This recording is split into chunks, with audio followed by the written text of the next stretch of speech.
നിങ്ങൾക്ക് ഭയങ്കര ഇഷ്ടമാണോ മധുരം? എന്നാൽ പിന്നെ ഇതൊന്ന് സേവ് ചെയ്ത് വെച്ചോട്ടോ. നമ്മൾ ചായ തിളക്കുന്ന ടൈം കൊണ്ട് നമുക്ക് ഈ ഒരു കടി ഉണ്ടാക്കാമോ. അപ്പോൾ അതിനായിട്ട് എന്താ വേണ്ടിയെന്നല്ലേ, ഒരു മുട്ട എടുക്കുക, അതിലേക്ക് 2 ടേബിൾ സ്പൂൺ പഞ്ചസാര ചേർത്തെടുക്കാം. ഒന്ന് മിക്സ് ചെയ്തെടുക്കാം. അതിലേക്ക് ഒരു ഫ്ലേവറിന് വേണമെന്നുണ്ടെങ്കിൽ നിങ്ങൾക്ക് ഏലക്കാപ്പൊടി ചേർത്തെടുക്കാം. ഞാൻ ചേർക്കുന്നുണ്ട് കേട്ടോ, അതായിരിക്കും ഒന്നും കൂടി നല്ലത്. ഇനി നല്ലതുപോലെ ഒന്ന് മിക്സ് ആക്കി എടുക്കാം. കൈ വെച്ചിട്ട് മിക്സ് ആക്കട്ടോ, എനിക്ക് സ്പൂണോടൊന്നും ശരിയാവുന്നില്ല. ഇനി ഇതിലേക്ക് അരമുറി തേങ്ങ ചേർത്തെടുക്കാം. അപ്പോൾ അരമുറി തന്നെ തേങ്ങ ഞാൻ എടുത്തിട്ടുണ്ട്. അപ്പോൾ അതങ്ങനെ കഴിക്കുമ്പോണ്ടല്ലോ, എന്താ പറയുക, നമ്മൾ തേങ്ങ ബിസ്ക്കറ്റില്ലേ, അതൊക്കെ കഴിക്കുന്ന ഒരു ഫീലാട്ടോ. നല്ല ടേസ്റ്റാണ് തേങ്ങ കുറച്ച് കൂടുതലായാൽ.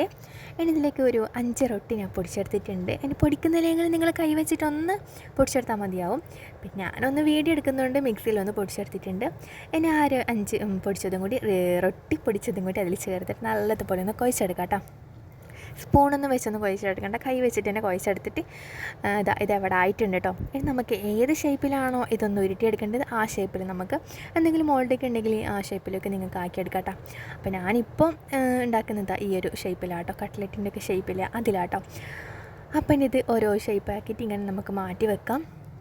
ഈ ഒരു സ്നാക്സ് ഭയങ്കര ടേസ്റ്റാണ് കേട്ടോ. അത്രയും സാധനം വേണ്ടു. ഇതിങ്ങനെ വെറുതെ കഴിക്കാൻ ഭയങ്കര ടേസ്റ്റാണ്. അതിൻ്റെ ഇടയ്ക്ക് എൻ്റെ മോള് വന്നിട്ട് അങ്ങനെ കഴിക്കുക കേട്ടോ. അപ്പോൾ ഇതാ ഓയിൽ നല്ലതുപോലെ ചൂടായിട്ടുണ്ട്. ഇനി നമുക്ക് നമ്മൾ ഷേപ്പ് ചെയ്ത് വെച്ചിട്ടുള്ള ആ ഒരു ഐറ്റം ഇതിൽ ഫ്രൈ ചെയ്തെടുക്കാം കേട്ടോ.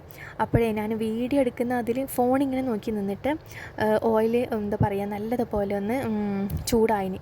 അപ്പോൾ ചെറുതായിട്ടൊന്ന് കരിഞ്ഞു പോയിട്ടുണ്ട്. ഫ്ലെയിം ഞാനൊന്ന് കുറക്കാൻ വേണ്ടി മറന്നു പോയിട്ടുണ്ടായിരുന്നു കേട്ടോ. അപ്പോൾ നിങ്ങൾ ഉണ്ടാക്കുമ്പോൾ മീഡിയം ഫ്ലെയിമിലിട്ടിട്ട് വേണം ഇതൊന്ന് ഫ്രൈ ചെയ്തെടുക്കാൻ കേട്ടോ. അപ്പോൾ ഞാൻ ഫുൾ ഫ്ലെയിമിൽ ഇട്ടുകൊണ്ട് അതൊന്ന് കരിഞ്ഞു പോയിട്ടുണ്ട്. ഫോൺ നോക്കി നിന്നിട്ട് കേട്ടോ, അതെൻ്റെ തെറ്റ്. അപ്പോൾ നിങ്ങൾക്ക് ആ തെറ്റ് പറ്റുണ്ടല്ലോ, അതുകൊണ്ട് പറഞ്ഞതാണ്. അപ്പോൾ മീഡിയം ഫ്ലെയിമിലിട്ടിട്ട് വേണം ഇതൊന്ന് ഫ്രൈ ചെയ്തെടുക്കാൻ കേട്ടോ.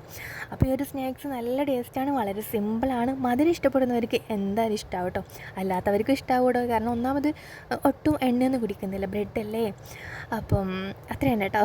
എന്തായാലും നമ്മളിത് ഫുള്ളായിട്ടൊന്ന് പൊരിച്ചെടുക്കാം കേട്ടോ. അപ്പോൾ നല്ല ടേസ്റ്റാണ്. തേങ്ങാ ബിസ്ക്കറ്റ് തന്നെയാണ് കേട്ടോ ശരിക്കും. അതൊന്ന് കഴിച്ച് നോക്കുമ്പോൾ അപ്പോൾ എന്തായാലും ഒരു 10 മിനിറ്റൊക്കെ മതിയോ. അപ്പം തന്നെ ഇത് റെഡിയായി കിട്ടുകയും ചെയ്യും. പിന്നെ ആദ്യമായിട്ട് എൻ്റെ ചാനൽ കാണുന്നുണ്ടെങ്കിൽ ഒന്ന് സബ്സ്ക്രൈബ് ചെയ്തിട്ട് പോയിക്കോ. പിന്നെ വീഡിയോ ഒന്ന് ലൈക്ക് ചെയ്യുക, പിന്നെ കമൻ്റ് ആക്കുക, അത്രയേ ഉള്ളൂ കേട്ടോ. അപ്പോൾ ഇന്നത്തെ വീഡിയോ ഇത്രയേ ഉള്ളൂ. നല്ല ചൂടോടെ കഴിക്കാൻ നിൽക്കണ്ടേ, കുറച്ച് ചൂടാറിയിട്ട് കഴിക്കാം. ഇതൊട്ടും എണ്ണയൊന്നും കുടിക്കില്ല കേട്ടോ. അപ്പോൾ ഇന്നത്തെ വീഡിയോ ഇത്രയേ ഉള്ളൂ. ഇഷ്ടമായാൽ സബ്സ്ക്രൈബ് ചെയ്തിട്ട് പോയിക്കോട്ടോ.